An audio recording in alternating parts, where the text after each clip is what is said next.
Ang susunod na palabas ay may nagmumura. Kaya putang ina, wag na kayong manood. Hi, ako si Baby Bear. Wala akong pake, pero ako si Doray. At ako naman si Unggoy. So ano naman kabaklaan ang kailangan mo? Gusto ko sana makauwi na sa amin at makita ang aking nanay at ang aking kapatid. Maaari niyo ba akong ihatid, ha? Sure. Oo naman. Yay! Group hug! Anong nakakatawa? Ay! May pagong! Mukhang hindi sila makaalis kasi hindi niya magising yung anak niyang tatanga-tanga. Tulungan natin gisingin ang kanyang anak. Isigaw natin na malakas. Gising pagong! Di ba sabi ko laksan nyo? Isa patang ina nyo. Gising pagong!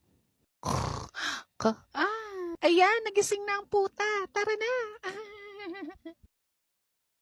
Napakasarap talagang tumulong, lalo na sa mga nangangailangan, di ba? Oo nga.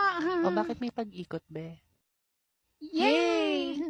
Saan kaya ang daan papunta sa bahay ng lintik na baby bear na ito? Pag pinili mo ang pula, ibig sabihin tanga ka. O sa asul?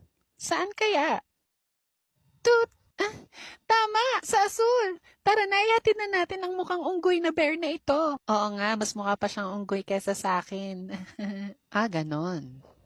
Tara na. Mama! Mama! Andito na ako! Anak!